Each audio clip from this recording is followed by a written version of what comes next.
Welcome back to Let's Play Homesick. Last time, we finished the cipher and began reading everything. Case Journal 27. Client, Mr. Hendrickson. Description, locate lost item described as a sealed box labeled to client within a drop-off point. Looks like it's some sort of abandoned building.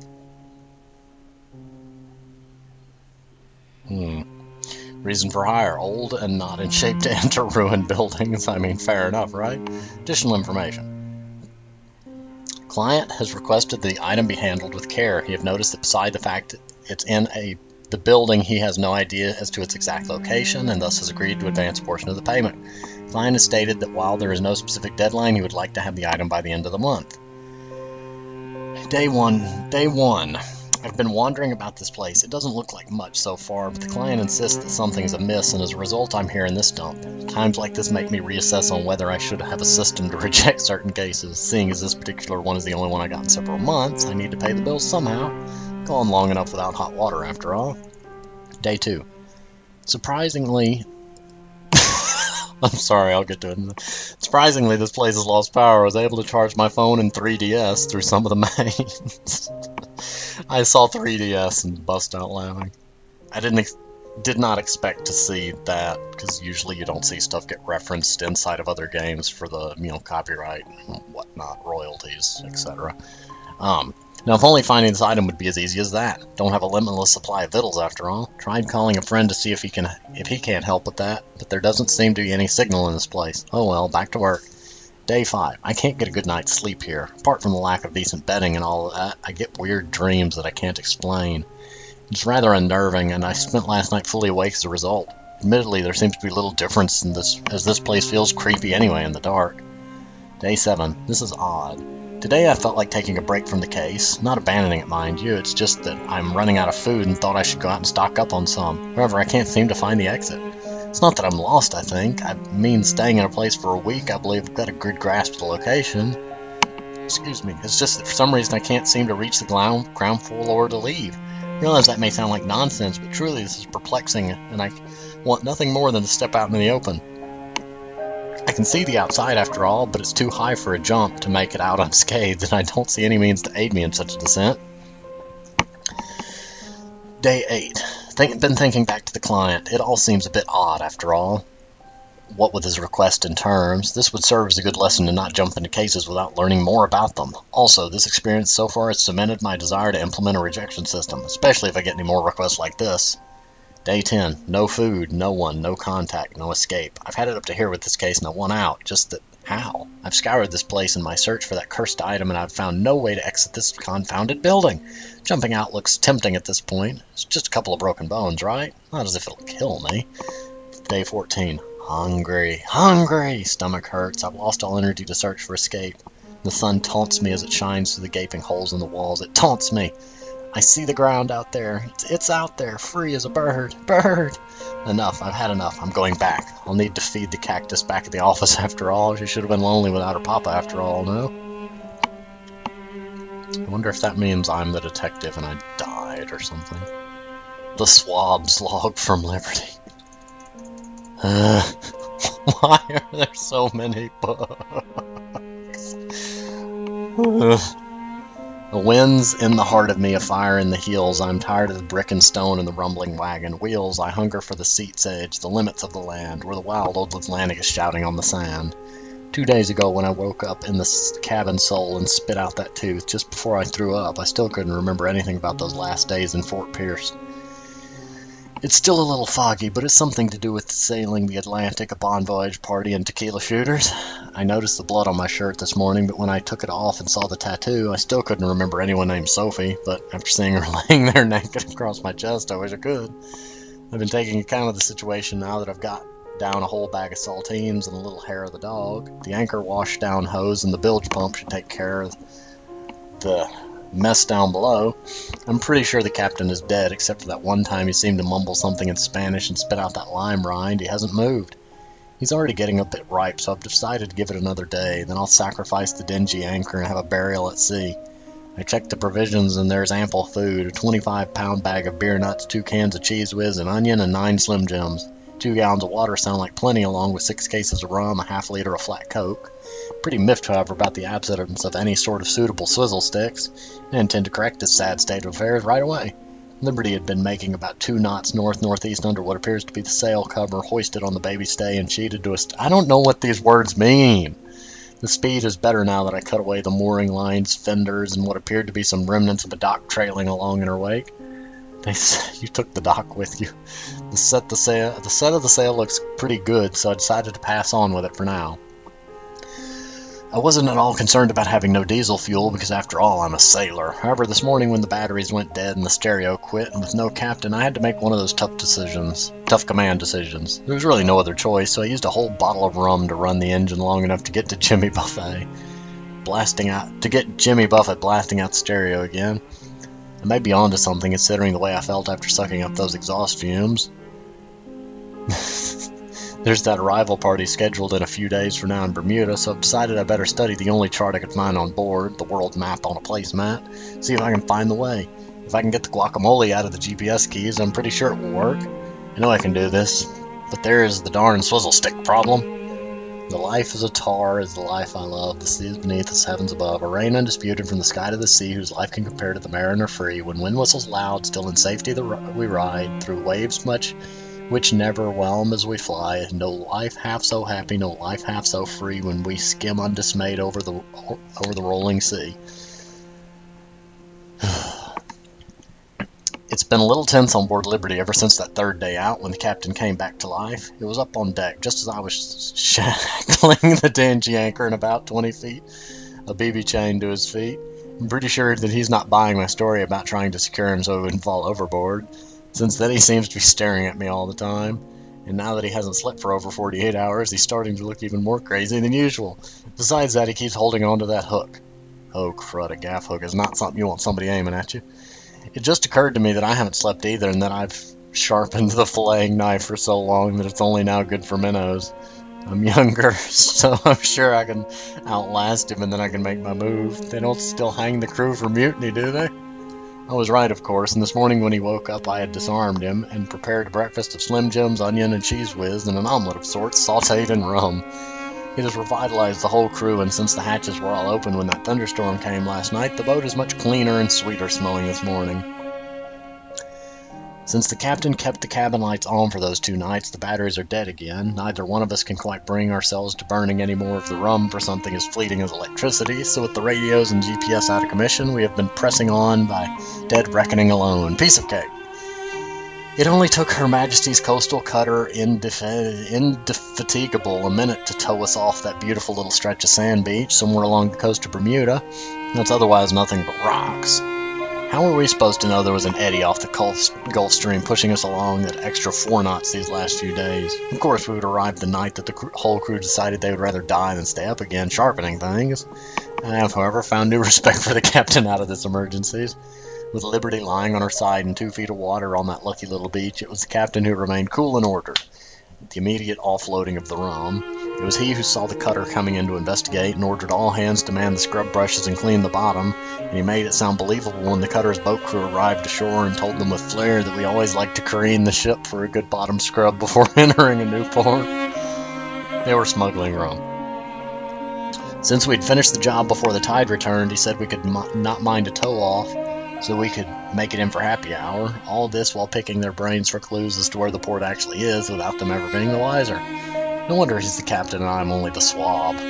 Nothing ever held him for more than a day. They speak of him careless and whimsical and gay, but I think he swaggered so he could pretend the other side of nowhere led somewhere in the end. Last pages.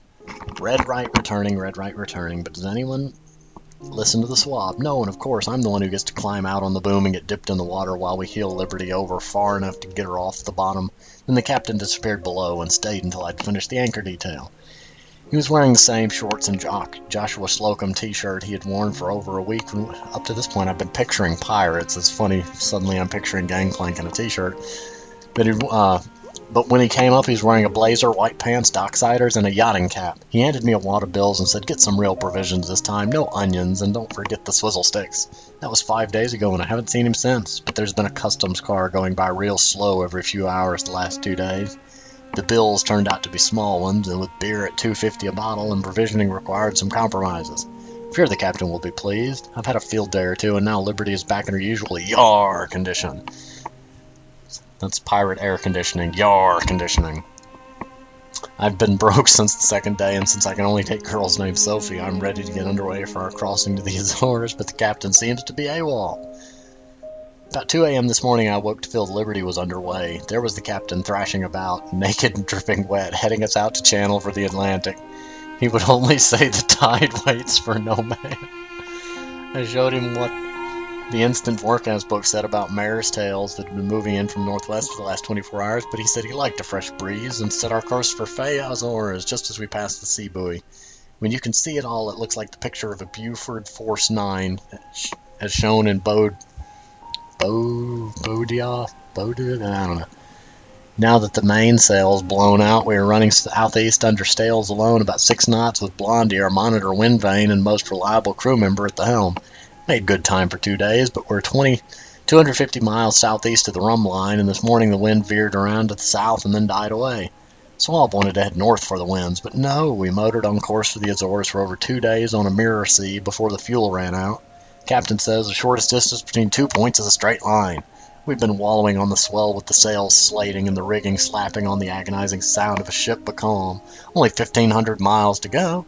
It's a good thing I've had that great deal on canned broccoli. At this speed, we'll need all 14 cases.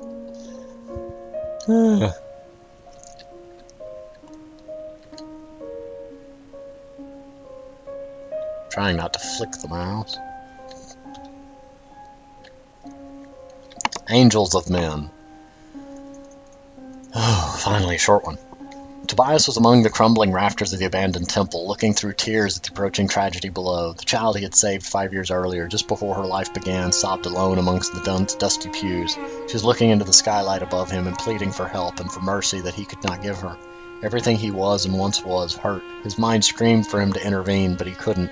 There was nothing he could do, even now, as he understood what was about to happen. He could only look down upon her and wonder why he had once been given the chance to save her, only for her to have to endure this night. From below, the hollow echoes of a door unlocking and its tortured creak as it was pushed open reverberated through the nave. The child stopped her prayers and looked towards an expanding shaft of bright yellow light cascading through the doorway. A shadowy figure carrying a small flashlight stepped across the threshold, its gentle footfalls the only sound as it approached her. Tobias flinched as the girl's features flashed for an instant in the light, and he noticed an expression of relief gracing her features as the dark and lanky figure stopped next to her. She was smiling up at it, and a pang of immeasurable sorrow ripped through him as he watched the figure sit down next to her.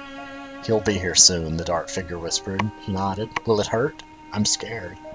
Figure shook its head forcefully. "No, don't be scared. It will be like going to sleep. It could never hurt you. I could never hurt you, I promise."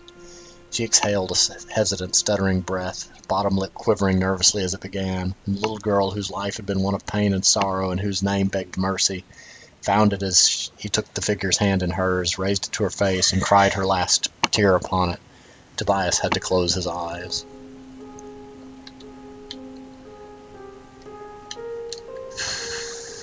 Oh, thank goodness.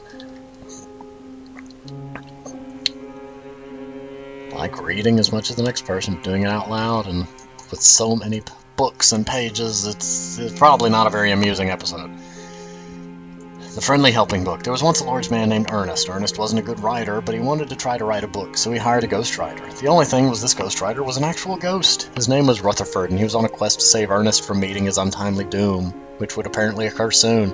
Rutherford warned Ernest that sooner or later he would die a terrible death, but Ernest, like all good protagonists, didn't listen. One day Ernest was going for his morning walk when he one day slipped. That's strange grammar. Slipped on a banana peel and landed on his stomach. Somehow he'd managed to give himself a small cut above his left nipple. Later that day the cut grew bigger. He decided to go to the hospital to have it checked out. From the hospital he was walking past the NICU when all of a sudden everything went black and Ernest was dead. How has this book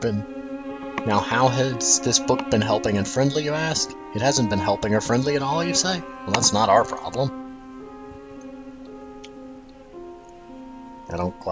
I guess it got infected by a banana. I'm not even going to question. Book. City of Roses. The rider felt static in his ears as his head rolled round on the bed of the wagon. Quick, rapid flashes of imagery jumped through him like electricity. His body leapt violently upward before flattening with a hard thump. He heard the men shouting at him indistinctly. He felt the cold air of the night strangling him while the monolith in the distance loomed, awaiting him and inviting his doom. Shuddering, the rider recalled the beast again, and even felt the wind from its seeking nostrils still upon him. Even over the constant rolling rhythm of wagon wheels, the creaking of wood beneath his body, he could hear the beast galloping out there, cloaked in shadows, circling the terrain and awaiting its opportunity to feed. Its legs crushed into the ground like a machine punching through the earth. It stank of smoke and death, and of the dried copper stench of blood. But then he saw her again, a memory floating past his pained, crimson-stressed eyes, dressed as an angel coated in white and darting onto the road like a doe, fearful and unaware. I'm sorry, but you've just brought the mental imagery of Kindred to mind. I make way too many League of Legends references. She was majestic and beautiful, yet entrenched with deep sorrow. Somehow he had heard the soft inhale of her gasp when she realized she was bathed in the rider's headlight. His memory skipped, and the angel's breath was soon overwhelmed by the heavy groan of scraping metal on pavement and on the drone of spinning wheels slicing the air. The rider could no longer hear the wagon wheels, and the cushion beneath his body was certainly not the wooden bed he was placed in moments before. Had it been longer? Had he lost consciousness? His surroundings fled from his searching eyes, and the rider was greeted only with clouded images. The hunters' voices were booming, and they faded into the background, nearer than far, like a rolling wave on the beach. Someone adjusted him roughly, and he felt himself mummified, all of his pain amplified until he reached a point of clarity and peace. The sensations overwhelmed him until he felt nothing else. When next he felt any kind of awareness, the rider was alone in the sea of his imagination. It was tranquil, the water filled with nothingness. There was no wind for the pathetic sail attached to the plank he sat upon, and he wore a constant frown like a punished child. This was finality, the conclusion of his existence. This empty place waited for him to tip the boat, to fall into darkness and drown. His frown flattened. The rider felt his body accept the symbolism of his present world, and despite the fear, he began to tip. Surprisingly, at the very moment we felt the first kiss of water against his legs, swelling onto the plank to calm him, a voice curiously rang out through the ether. At first the sound was unpleasant, like an echoing wail. Soon, though, docile tones began to form into song, moving through the musical mediums until it commanded his attention. The rider sat up in his boat with greater intrigue, forming on his face as the water receded from the plank. He briefly shivered when he felt the wind twist across the surface of the water, catching the sail. His eyes blinked, and the image of the woman dressed in white hovered there above the clouds of his vision. She sounded as sweet as he imagined. She looked in the dull headlights of his motorcycle. She sounded like, "Gotcha?" he whispered beneath the words as life struggled up through his chest to push out her name. The angel smiled faintly, the knowing sadness forever lingering there as in the tiniest crease beside her lips.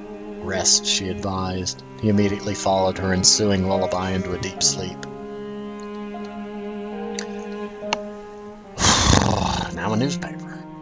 Debate continues over subsidies for energy sources. The legislature continues to debate whether the federal government should continue to subsidize traditional sources of energy or whether the subsidies should shift to supporting alternative energy sources. Industry leaders from the coal and oil industries testified in a multi-hour hearing asking for continued financial subsidies to their industries, including to further develop technology to dig deeper wells, reach harder-to-reach energy deposits, and build pipelines for faster transportation of energy. Testimony from the public and new alternative energy companies asserted that new technologies to utilize renewable energy sources are more deserving of subsidies and will result in greater benefits for security, public health, and environmental protection.